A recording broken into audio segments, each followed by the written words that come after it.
എല്ലാവർക്കും നമസ്കാരം. Welcome back to Niyans. ചോറിൻ്റെ കൂടെ കഴിക്കാൻ നല്ല നാടൻ രീതിയിൽ തയ്യാറാക്കിയിട്ടുള്ള 3 തരം കറികളുടെ റെസിപ്പിയാണ് ഇന്നത്തെ വീഡിയോയിലുള്ളത്. ആദ്യം സവാള കൊണ്ടുള്ള ഒരു ഐറ്റമാണ്. ഇതെങ്ങനെയാണ് തയ്യാറാക്കുന്നത് നോക്കാം.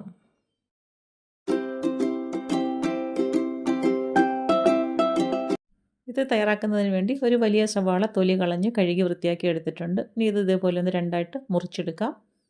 മുറിച്ചെടുത്തതിന് ശേഷം അത്യാവശ്യം കനത്തിൽ തന്നെ ഒന്ന് സ്ലൈസ് ചെയ്തെടുക്കണം. ഒരുപാട് കനം കുറച്ചെടുക്കേണ്ട, വലിയ വലിയ പീസസ് ആയിട്ട് തന്നെ ഇതേപോലെ ഒന്ന് കട്ട് ചെയ്തെടുക്കാം. അപ്പോൾ ഇതേപോലെ കനത്തിൽ തന്നെ കട്ട് ചെയ്തതിന് ശേഷം ഇനി ഈ കട്ട് ചെയ്ത ഓരോ ഭാഗവും എടുത്ത് കൈ കൊണ്ടൊന്ന് ഇതളുകളൊക്കെ ഒന്ന് അടർത്തി മാറ്റിയെടുക്കാം. അപ്പോൾ ഇത് ശരിക്കും ഇങ്ങനെ മുറിച്ചിടുന്ന സമയത്ത് കട്ടിയായിട്ടല്ല ഇരിക്കുന്നത്. അപ്പോൾ അതായത് ഇതുകൊണ്ട് കൈ കൊണ്ട് ഇതേപോലെ ഒന്ന് ഞെരടി കൊടുക്കാം. അപ്പോൾ ആ ഇതളുകളൊക്കെ ഒന്നൊന്നായിട്ട് സ്പ്ലിറ്റായി വരും.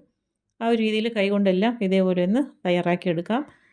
പിന്നീട് ഇതിനെ നമുക്ക് വേറൊരു പാത്രത്തിലേക്ക് ആക്കി കൊടുക്കാം. അത് ഇതേപോലെ എല്ലാം ഇതളുകളാക്കി എടുത്തിട്ടുണ്ട്. ഇനി നമുക്ക് ഒരു പാത്രത്തിലേക്ക് മാറ്റി കൊടുക്കാം. ഇനി ഇതിലേക്ക് നമുക്ക് ഒരു പച്ചമുളക് ചെറുതായിട്ട് അരിഞ്ഞതും കൂടി ചേർത്ത് കൊടുക്കണം. അതിൻ്റെ കൂടെ തന്നെ ആവശ്യത്തിനുള്ള ഉപ്പും കൂടി ഇട്ട് കൊടുക്കാം. അപ്പോൾ ഉപ്പും പച്ചമുളകും ഇട്ട് കൊടുത്തതിന് ശേഷം കൈ കൊണ്ട് നല്ലതുപോലെ ഒന്ന് തിരുമ്മി കൊടുക്കാം. അപ്പം ചേർത്ത് കൊടുത്ത ഉപ്പും പച്ചമുളകും ഒക്കെ എല്ലാ ഭാഗത്തും ആകത്തക്ക രീതിയിൽ കൈ കൊണ്ടൊന്ന് തിരുമ്മി കൊടുക്കാം. ഒരുപാട് തിരുമ്മി ഉടച്ചെടുക്കേണ്ട കാര്യമില്ല, ഒന്ന് മിക്സ് ചെയ്ത് കൊടുത്താൽ മതിയാകും. ഇനി ഒരു ചട്ടി അടുപ്പിലേക്ക് വെച്ച് കൊടുക്കാം. അതിലേക്ക് കുറച്ച് നല്ലെണ്ണ ഒഴിച്ചു കൊടുക്കണം. എണ്ണ ഒന്ന് ചൂടായി വരുന്ന സമയത്ത് കടുക് ഇട്ട് കൊടുക്കാം. കടുക് ഒന്ന് പൊട്ടി വരുന്ന സമയത്ത് അതിലേക്ക് 2 വറ്റൽമുളക് ചേർത്ത് കൊടുക്കാം. അതിൻ്റെ കൂടെ തന്നെ കുറച്ച് കറിവേപ്പിലയും കൂടി ഇട്ട് കൊടുക്കാം. ഇനി ഒരു 4-5 വെളുത്തുള്ളി ചതച്ചതും കൂടി ഇതിലേക്ക് ഇട്ട് കൊടുക്കണം. ഇനി ഇതെല്ലാം കൂടി നല്ലതുപോലെ എണ്ണയിലിട്ടൊന്ന് മൂപ്പിച്ചെടുക്കാം. അപ്പോൾ വെളുത്തുള്ളിയൊക്കെ പെട്ടെന്ന് തന്നെ എണ്ണയിൽ കിടന്ന് മൂത്ത് കിട്ടും. ഈ രീതിയിൽ നന്നായിട്ട് മൂത്ത് വരുന്ന സമയത്ത് ഒരു മാങ്ങയുടെ പകുതി ഞാൻ എടുത്തിട്ടുണ്ട്. അത് ഇതേപോലെ ഒന്ന് ചതച്ചെടുത്തതാണ്. പുളിയുള്ള മാങ്ങയാണെങ്കിൽ പകുതി മതിയാകും. പുളിയില്ലാത്തതാണെങ്കിൽ ഒരു ഫുൾ മാങ്ങ ചേർത്ത് കൊടുത്തോളൂ. അപ്പോൾ ചതച്ചതിന് ശേഷം ഇതേപോലെ എണ്ണയിലേക്ക് ഇട്ട് കൊടുക്കാം. ഇനി എണ്ണയിലിട്ട് മാങ്ങയും കൂടി ഒന്ന് ചെറുതായിട്ടൊന്ന് വഴറ്റി കൊടുക്കണം.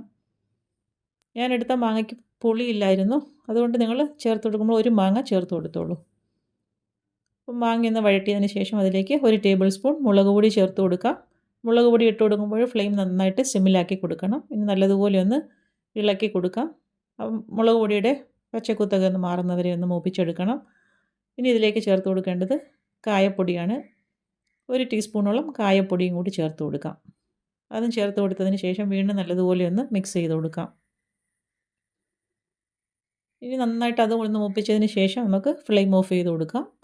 ഇതേപോലെ നന്നായിട്ടൊന്ന് മൂത്ത് വരണം. ഫ്ലെയിം ഓഫ് ചെയ്ത് കൊടുത്തതിന് ശേഷം ഇതിലേക്ക് ഒരു 2 ടീസ്പൂൺ നാരങ്ങ നീര് ചേർത്ത് കൊടുക്കാം. പുളിക്കനുസരിച്ചുള്ള നാരങ്ങ നീരും കൂടി ചേർത്ത് കൊടുക്കാം. നമ്മൾ മാങ്ങ ചേർത്ത് കൊടുത്തിട്ടുണ്ട്.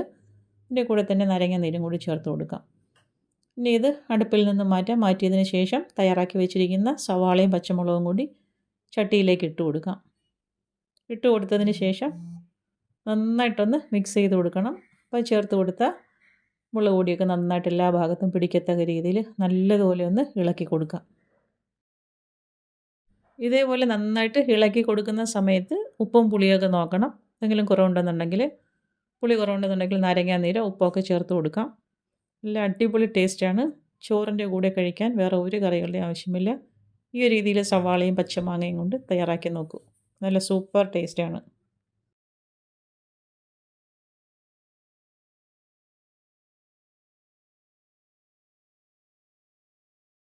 അടുത്തത് നല്ല അടിപൊളി ടേസ്റ്റിൽ തയ്യാറാക്കിയിട്ടുള്ള ഒരു മാമ്പഴ പുളിശ്ശേരിയാണ്. ഇതെങ്ങനെയാണ് ചെയ്യുന്നത് നോക്കാം. ആദ്യം നമുക്കിതിനൊരു അരപ്പ് തയ്യാറാക്കിയെടുക്കാം. ഇത് ഒരു കൈപ്പിടി നിറയുള്ള തേങ്ങ ചിരകിയതാണ്. അത് മിക്സിയുടെ ജാറിലേക്ക് ഇട്ട് കൊടുക്കാം. അതിലേക്ക് 1/2 കപ്പ് തൈരും കൂടി ചേർത്ത് കൊടുക്കണം. ഇനി ഇതിലേക്ക് ചേർത്ത് കൊടുക്കാനുള്ളത് മുളക് പൊടിയും മഞ്ഞൾപ്പൊടിയാണ്. അപ്പോൾ 1 ടീസ്പൂൺ മുളക് പൊടിയും 1/4 ടീസ്പൂണോളം മഞ്ഞൾപ്പൊടിയും കൂടി ചേർത്ത് കൊടുത്ത് നന്നായിട്ട് ഇതിനെ ഒന്ന് അരച്ചെടുക്കണം. ഈ ഒരു രീതിയിൽ നല്ല വെണ്ണ പോലെയാണ് അരച്ചെടുക്കേണ്ടത്. അതായത് കണ്ടില്ലേ, ഈ രീതിയിലാണ് ഈ അരപ്പ് തയ്യാറാക്കിയെടുക്കുമ്പോൾ വേണ്ടത്. ഇനി നമുക്ക് വേണ്ടത് പഴുത്ത മാങ്ങയാണ്. അപ്പോൾ നമ്മൾ സാധാരണ മാമ്പഴ പുളിശ്ശേരി ഉണ്ടാക്കുന്നത് വളരെ ചെറിയ മാങ്ങ തൊലി കളഞ്ഞ് മുഴുവനായിട്ടിട്ടല്ലേ ഉണ്ടാക്കുന്നത്. എനിക്കിപ്പോൾ ആ മാങ്ങ കിട്ടാത്തതുകൊണ്ട് ഞാൻ ഈ സാധാ മാങ്ങയാണ് എടുത്തിരിക്കുന്നത്. തൊലി കളഞ്ഞ് വൃത്തിയാക്കി വെച്ചിരിക്കുകയാണ്. ഇനി ഇതിനെ ഒന്ന് കട്ട് ചെയ്തെടുക്കാം. അപ്പോൾ കുറച്ച് വലിയ പീസസ് ആയിട്ട് തന്നെ കട്ട് ചെയ്തെടുക്കാം. അപ്പോൾ വേവിക്കാനുള്ള ചട്ടിയിലേക്ക് തന്നെ നമുക്ക് ഇതിനെ അങ്ങ് കട്ട് ചെയ്തിട്ട് കൊടുക്കാം.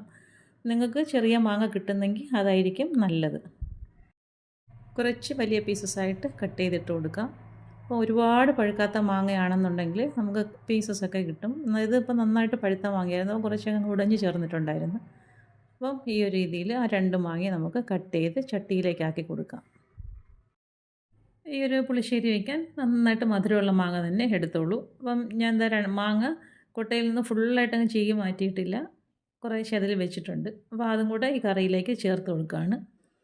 ഇനി ഇതിലേക്ക് കുറച്ച് വെള്ളം, ഒരു 1/4 കപ്പോളം വെള്ളം മതി, വെള്ളം ഒഴിച്ചു കൊടുക്കാം. പിന്നീട് ആവശ്യത്തിനുള്ള ഉപ്പും ചേർത്ത് കൊടുത്ത് നന്നായിട്ട് ഇതിനെ ഒന്ന് ഇളക്കി കൊടുക്കാം.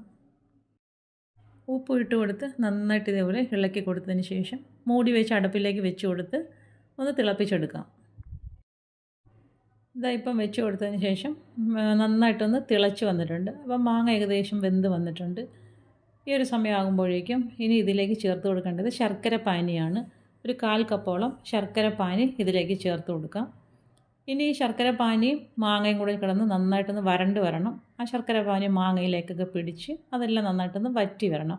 ഇനി നമുക്ക് മൂടി വെച്ച് കൊടുക്കണ്ട, മൂടി വെച്ചാൽ മാങ്ങ ഒരുപാട് വെന്ത് പോകും. അപ്പോൾ തുറന്നിട്ടിട്ട് തന്നെ ഈ ഒരു രീതിയിൽ ഇതിനെ വറ്റിച്ചെടുക്കാം. ഫ്ലെയിം അഡ്ജസ്റ്റ് ചെയ്ത് കൊടുത്ത് മാങ്ങ അടിയിലെങ്ങും പിടിക്കാതെ ഇടയ്ക്കിടയ്ക്ക് ഇളക്കി കൊടുത്ത് ശർക്കര പാനി മുഴുവൻ നന്നായിട്ടൊന്ന് വറ്റിച്ചെടുക്കണം. ഇപ്പോൾ ഞാൻ ചേർത്ത് കൊടുത്ത ശർക്കര പാനിയൊക്കെ നന്നായിട്ട് വറ്റി വന്നിട്ടുണ്ട്. ഈ സമയത്ത് ഇതിലേക്ക് 1 ടീസ്പൂൺ നെയ്യ് ചേർത്ത് കൊടുക്കണം. നെയ്യും ചേർത്ത് കൊടുത്ത് നന്നായിട്ട് ഇതിനെ ഒന്ന് ഇളക്കി കൊടുക്കാം. നെയ്യ് ഇട്ട് കൊടുത്തതിന് ശേഷം നന്നായിട്ടൊന്ന് ഇളക്കി കൊടുക്കാം. അപ്പോൾ ഇട്ട് കൊടുത്ത നെയ്യ് മാങ്ങയിലൊക്കെ നന്നായിട്ടൊന്ന് പിടിച്ച് വരണം. ആ ഒരു സമയം വരെ നല്ലതുപോലെ ഒന്ന് മിക്സ് ചെയ്ത് കൊടുക്കാം. ഇപ്പോൾ ഞാൻ ചേർത്ത് കൊടുത്ത നെയ്യ് നന്നായിട്ട് മാങ്ങയിലൊക്കെ പിടിച്ചിട്ടുണ്ട്. ഈ ഒരു സമയമാകുമ്പോഴേക്കും നമ്മൾ നേരത്തെ തയ്യാറാക്കി വെച്ചിരിക്കുന്ന അരപ്പ് ഇതിലേക്ക് ഒഴിച്ചു കൊടുക്കാം. ലേശം വെള്ളം കൂടെ മിക്സിയുടെ ജാറിലേക്ക് ഒഴിച്ചു കൊടുത്ത് അരപ്പൊന്ന് കഴുകി അതിലേക്ക് ഒഴിച്ചു കൊടുക്കാം. വെള്ളം ഇതിനകത്ത് ഒരുപാട് ചേർത്ത് കൊടുക്കേണ്ട, ഈ ഒരു പരുവാണ് നല്ലത്. പിന്നെ നന്നായിട്ട് ഇതിനെ ഒന്ന് മിക്സ് ചെയ്ത് കൊടുക്കണം. ഇളക്കി കൊടുത്തുകൊണ്ട് തന്നെ നമുക്ക് അടുപ്പിൽ നിന്ന് മാറ്റാം, തിളയ്ക്കേണ്ട ആവശ്യമില്ല, ഒന്ന് ചൂടായി വന്നാൽ മതിയാകും. ഈ ഒരു രീതിയിൽ നല്ലതുപോലെ ഒന്ന് ഇളക്കി കൊടുക്കാം. നല്ലതുപോലെ ഇളക്കി കൊടുത്ത് ചെറുതായിട്ടൊന്ന് വരുന്ന സമയത്ത് ഓഫ് ചെയ്ത് കൊടുക്കണം. ആ സമയത്ത് ഉപ്പ് വേണമെന്നുണ്ടെങ്കിൽ ഉപ്പ് നോക്കിയിട്ട് ആവശ്യമെങ്കിൽ ചേർത്ത് കൊടുക്കാം. ഉപ്പും ചേർത്ത് കൊടുത്ത് വീണ്ടും നന്നായിട്ടൊന്ന് മിക്സ് ചെയ്ത് കൊടുത്തതിന് ശേഷം അടുപ്പിൽ നിന്നും മാറ്റി വയ്ക്കാം. ഇപ്പോൾ ഇതാ കറി റെഡിയായി കഴിഞ്ഞു. ഇനി അടുപ്പിൽ നിന്ന് മാറ്റി വയ്ക്കാം. ഇനി ഇതിലേക്ക് നമുക്കൊന്ന് താളിച്ചൊഴിക്കണം. അപ്പോൾ നെയ്യിലാണ് താളിച്ചൊഴിക്കേണ്ടത്. 1 ടീസ്പൂൺ നെയ്യ് ഇതേപോലെ ഒഴിച്ചു കൊടുത്തതിന് ശേഷം നെയ്യ് നന്നായി മെൽറ്റായി വരുമ്പോൾ അതിലേക്ക് 1/4 ടീസ്പൂൺ ഉലുവയും 1/4 ടീസ്പൂൺ കടുകും കൂടി ഇട്ട് കൊടുത്തൊന്ന് പൊട്ടിച്ചെടുക്കാം. അത് പൊട്ടി വരുമ്പോൾ അതിലേക്ക് കുറച്ച് ഉണക്കമുളകും കൂടി ഇട്ട് കൊടുത്തൊന്ന് മൂപ്പിച്ചെടുക്കാം.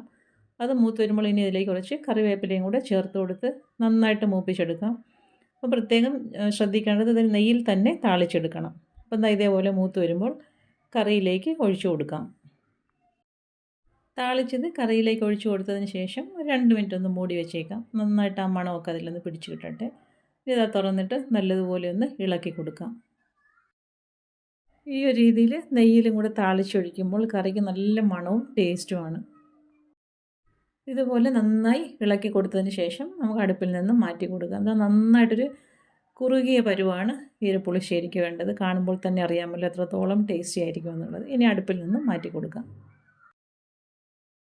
ഈ ഒരു മാമ്പഴ പുളിശ്ശേരി നമുക്ക് ഒഴിച്ച് കറിയായിട്ടല്ല, തൊടു കറിയായിട്ട് കൂട്ടാനാണ് നല്ലത്. ചോറിൻ്റെ സൈഡിലേക്ക് വെച്ച് എടുത്ത് വെച്ച് കൂട്ടാൻ ഭയങ്കര ടേസ്റ്റാണ്. അപ്പോൾ തീർച്ചയായിട്ടും ഈ ഒരു രീതിയിലൊന്ന് തയ്യാറാക്കി നോക്കൂ. പ്രധാനമായിട്ട് ഈ കറിക്കുള്ള ടേസ്റ്റ് എന്ന് വെച്ചാൽ നമ്മൾ നെയ്യിൽ തയ്യാറാക്കുന്നത് കൊണ്ടാണ്. അപ്പോൾ ഒരു വെറൈറ്റി ടേസ്റ്റാണ്.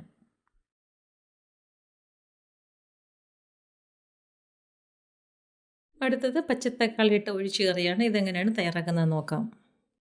ഇത് തയ്യാറാക്കുന്നതിന് വേണ്ടി നമുക്ക് ആവശ്യമുള്ള അത്രയും പച്ചത്തക്കാളി എടുത്ത് വയ്ക്കാം. ഇത് കുറച്ചധികം വലിപ്പമുള്ള തക്കാളിയാണ്. നന്നായിട്ടൊന്ന് കഴുകിയതിന് ശേഷം ഇതേപോലെ ഒന്ന് മുറിച്ചെടുക്കാം. അപ്പോൾ ഒരു തക്കാളി എടുത്ത് നമ്മുടെ ഇഷ്ടത്തിനനുസരിച്ചുള്ള വലിപ്പത്തിന് മുറിച്ചെടുക്കാം. ഞാനിവിടെ ഒരു 4ആയിട്ടാണ് മുറിച്ചെടുക്കുന്നത്. അപ്പോൾ എടുത്ത് വച്ചിരിക്കുന്ന തക്കാളിയെല്ലാം ഈ ഒരു രീതിയിൽ കറിക്ക് ആവശ്യമുള്ള വലിപ്പത്തിന് അനുസരിച്ച് മുറിച്ച് വയ്ക്കാം. നമ്മുടെ വീട്ടിലൊക്കെ വളർത്തിയെടുക്കുന്ന തക്കാളിയാണെങ്കിൽ പ്രത്യേകിച്ചൊരു മണമാണ് കറി വയ്ക്കാനൊക്കെ. അപ്പോൾ ഈ ഒരു രീതിയിലെല്ലാം മുറിച്ചെടുത്തിട്ടുണ്ട്. ഇനി ഇതാ വേവിക്കാനുള്ള ചട്ടിയിലേക്ക് ആക്കി കൊടുക്കാം. തക്കാളിയെല്ലാം ഇതേപോലെ ഇട്ട് കൊടുത്തതിന് ശേഷം ഇനി ഇതിലേക്ക് 2 പച്ചമുളകും കൂടി കീറി ഇട്ട് കൊടുക്കണം. അപ്പം നമുക്ക് ആവശ്യമുള്ള അത്രയും പച്ചമുളക് ഇട്ട് കൊടുക്കാം. 2ഓ 3ഓ ചേർത്ത് ഇതേപോലെ നടുവേ ഒന്ന് കീറിയതിന് ശേഷം തക്കാളിയിലേക്ക് ചേർത്ത് കൊടുക്കാം. പച്ചമുളകും ഇട്ട് കൊടുത്തതിന് ശേഷം ഇനി ഇതിലേക്ക് വേവിക്കാനുള്ള വെള്ളം ഒഴിച്ചു കൊടുക്കാം. തക്കാളിയൊക്കെ പെട്ടെന്ന് വേകുന്നതുകൊണ്ട് കുറച്ച് വെള്ളം ഒഴിച്ചു കൊടുത്താൽ മതിയാകും. ഇനി ഇതിലേക്ക് ആവശ്യത്തിനുള്ള ഉപ്പ് ചേർത്ത് കൊടുക്കാം. ഉപ്പും ചേർത്ത് കൊടുത്തതിന് ശേഷം ഒരു 1/4 ടീസ്പൂൺ മഞ്ഞൾപ്പൊടി ചേർത്ത് കൊടുക്കാം. അതേപോലെ തന്നെ ഒരു 1/4 ടീസ്പൂണോളം മുളക് പൊടിയും ചേർത്ത് കൊടുക്കാം. മുളക് പൊടിയും കൂടി ചേർത്ത് കൊടുത്തതിന് ശേഷം നല്ലതുപോലെ ഒന്ന് മിക്സ് ചെയ്ത് കൊടുക്കാം. അപ്പോൾ സ്പൂൺ ഉപയോഗിച്ച് ഇതുപോലെ നന്നായിട്ടൊന്ന് മിക്സ് ചെയ്ത് കൊടുക്കാം. ഇനി ഇതിലേക്ക് ഒരു 3 കഷ്ണം മാങ്ങയും കൂടി ചേർത്ത് കൊടുക്കാം. ചെറിയൊരു പുളിക്ക് ആവശ്യമുള്ള മാങ്ങ ചേർത്ത് കൊടുക്കാം. പിന്നീട് 2 ഉണക്ക മത്തി ചേർത്ത് കൊടുക്കുന്നുണ്ട്. അപ്പോൾ നന്നായിട്ട് കഴുകി വൃത്തിയാക്കിയ മത്തി ഇതേപോലെ ഒന്ന് മുറിച്ചിട്ട് കൊടുക്കാം.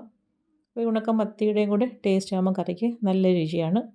അപ്പോൾ അത് ഇട്ട് കൊടുത്ത് അടുപ്പിലേക്ക് വെച്ച് കൊടുത്തൊന്ന് വേവിച്ചെടുക്കാം. അത് വേകുന്ന സമയം കൊണ്ട് അരപ്പ് തയ്യാറാക്കാം. മിക്സിയുടെ ജാറിലേക്ക് ആവശ്യത്തിനുള്ള തേങ്ങ ചിരകിയത് ചേർത്ത് കൊടുക്കാം.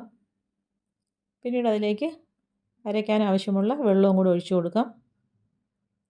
വെള്ളം ഒഴിച്ചു കൊടുത്തതിന് ശേഷം ഒരു 3-4 ചെറിയ ഉള്ളി തൊലി കളഞ്ഞ് മുറിച്ചതും കൂടി അതിലേക്ക് ഇട്ട് കൊടുത്ത് നന്നായിട്ടൊന്ന് അരച്ചെടുക്കണം. ഒഴിച്ച് കറിക്കൊക്കെ ആകുമ്പോൾ നന്നായിട്ട് ഫൈനായിട്ട് ഇതേപോലെ ഒന്ന് അരച്ചെടുക്കാം. ഇനി ഇതാ അടുപ്പിലേക്ക് വെച്ച് കൊടുത്തിരുന്ന കഷ്ണങ്ങൾ എല്ലാം നന്നായിട്ടിപ്പം വെന്ത് കിട്ടിയിട്ടുണ്ട്. തക്കാളിയൊക്കെ നല്ലതുപോലെ വെന്ത് വന്നിട്ടുണ്ട്. ഈ ഒരു സമയമാകുമ്പോൾ നല്ലതുപോലെ ഒന്ന് ഇളക്കി കൊടുത്തതിന് ശേഷം തയ്യാറാക്കി വെച്ചിരിക്കുന്ന അരപ്പ് ഇതിലേക്ക് ഒഴിച്ചു കൊടുക്കാം. അരപ്പ് ഒഴിച്ചു കൊടുത്തതിന് ശേഷം അതിലേക്ക് ആവശ്യമുള്ള വെള്ളവും കൂടി ചേർത്ത് കൊടുക്കാം.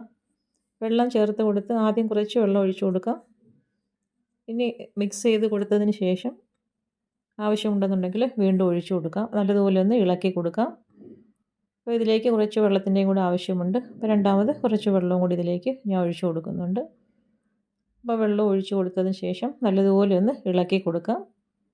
ഇളക്കി കൊടുത്ത് ഈ സമയത്ത് ഉപ്പൊക്കെ നോക്കണം. ഉപ്പ് ആവശ്യമുണ്ടെന്നുണ്ടെങ്കിൽ ഈ സമയത്ത് ഉപ്പും കൂടി ഇതിലേക്ക് ചേർത്ത് കൊടുക്കാം.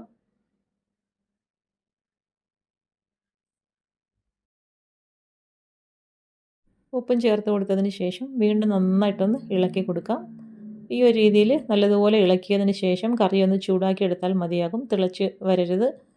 അതുപോലെ തിളയ്ക്കാത്ത രീതിയിൽ ഇതേപോലെ നല്ലതുപോലെ ഒന്ന് ഇളക്കി ചൂടാക്കി എടുത്താൽ മതിയാകും.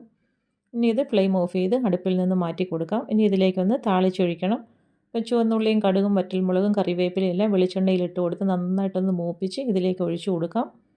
താളിച്ചത് ഒഴിച്ചു കൊടുത്തതിന് ശേഷം 1 മിനിറ്റോളം ഒന്ന് ഇത് മൂടി വെച്ച് അതിൻ്റെ മണമൊക്കെ കറിയിലൊന്ന് പിടിക്കത്തക്ക വരെ ഒന്ന് വെയിറ്റ് ചെയ്യാം. അതിന് ശേഷം മൂടി തുറന്ന് നല്ലതുപോലെ ഒന്ന് ഇളക്കി കൊടുക്കാം. അപ്പോൾ കറിയിലേക്ക് താളിച്ചതൊക്കെ നന്നായിട്ട് ആ മണമൊക്കെ പിടിച്ച് വന്നിട്ടുണ്ട്. നല്ലതുപോലെ ഒന്ന് ഇളക്കി കൊടുക്കാം.